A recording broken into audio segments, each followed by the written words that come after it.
नमस्कार, ये आकाशवाणी शिमला है। अब आप प्रभा शर्मा से कोविड-19 पर विशेष समाचार सुनिए। देश भर में 18 वर्ष से अधिक आयु वर्ग के लिए सरकारी केंद्रों पर निशुल्क कोविड टीकाकरण अभियान जारी है। युवाओं से आग्रह है कि टीका लगवाएं और अन्य लोगों को भी इसके लिए प्रोत्साहित करें। कोविड स्वास्थ्य के लिए खतरा बना हुआ है, ऐसे में एहतियाती उपायों के पालन में कोताही न बरतें। जब तक जरूरी न हो, घर से बाहर ना निकलें और 3 सरल उपायों का पालन करें। मास्क लगाएं, 2 गज की सुरक्षित दूरी बनाए रखें, हाथ और मुंह साफ रखें। कोविड संबंधी जानकारी और मार्गदर्शन के लिए राष्ट्रीय हेल्पलाइन नंबर 011-2397-8046 और 1075 पर संपर्क करें। प्रधानमंत्री नरेंद्र मोदी ने कहा है कि देश ने कोविड महामारी की चुनौती का बहादुरी से सामना किया और भविष्य की चुनौतियों का सामना करने के लिए भी तैयार है।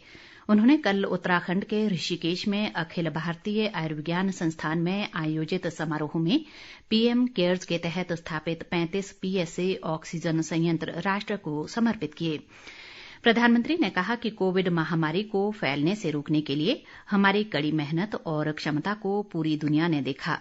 प्रधानमंत्री ने कहा कि ये हर भारतीय के लिए गर्व की बात है कि 93 करोड़ कोविड रोधी टीके लगाए जा चुके हैं और बहुत जल्द ही 100 करोड़ का आंकड़ा पार कर लिया जाएगा।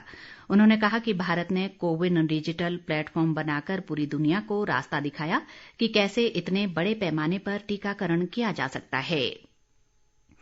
देश में कोविड-19 से स्वस्थ होने की दर बढ़कर 97.96% हो गई है। कोरोना संक्रमण से अब तक 3,32,25,221 लोग स्वस्थ हो चुके हैं। मौजूदा समय में देश में कोरोना के सक्रिय मरीजों की संख्या 2,40,221 है। देश में कोरोना संक्रमितों की कुल संख्या 3,39,15,569 तक पहुंच गई है। संक्रमण से अब तक देश भर में 4,50,127 लोगों की मौत हो चुकी है। बीते 24 घंटों के दौरान देश में 21,257 नए मामलों की पुष्टि हुई है।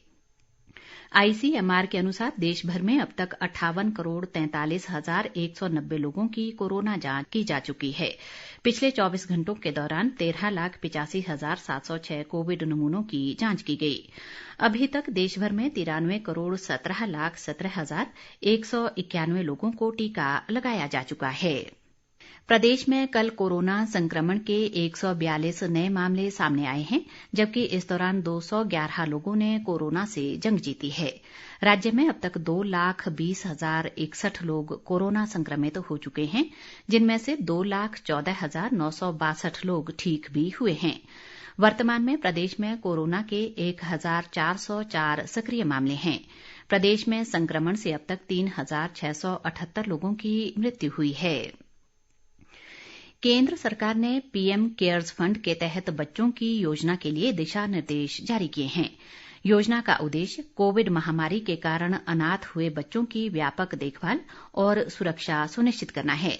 ऐसे बच्चों को 23 वर्ष की उम्र होने तक स्वास्थ्य बीमा के जरिए स्वास्थ्य सुविधाएं उपलब्ध कराई जाएंगी और शिक्षा तथा अन्य आवश्यकताओं के लिए आर्थिक सहायता भी सुलभ कराई जाएगी।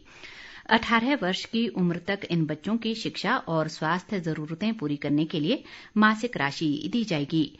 योजना का लाभ लेने के लिए पात्र बच्चों को इस वर्ष 31 दिसंबर तक नामांकन कराना होगा। गृह मंत्रालय 15 अक्टूबर से चार्टर्ड विमानों से आने वाले विदेशियों को पर्यटक वीजा देना शुरू करेगा। गृह मंत्रालय ने कहा कि 15 नवंबर से वे विदेशी पर्यटक आ सकते हैं जो चार्टर्ड विमान या किसी अन्य विमान से भारत आना चाहते हैं। मंत्रालय ने ये भी कहा कि स्वास्थ्य मंत्रालय द्वारा जारी कोविड दिशा निर्देश विदेशी पर्यटकों, एजेंटों और रुकने के सभी स्थानों पर लागू होगा। इसी के साथ ये समाचार बुलेटिन समाप्त हुआ। नमस्कार।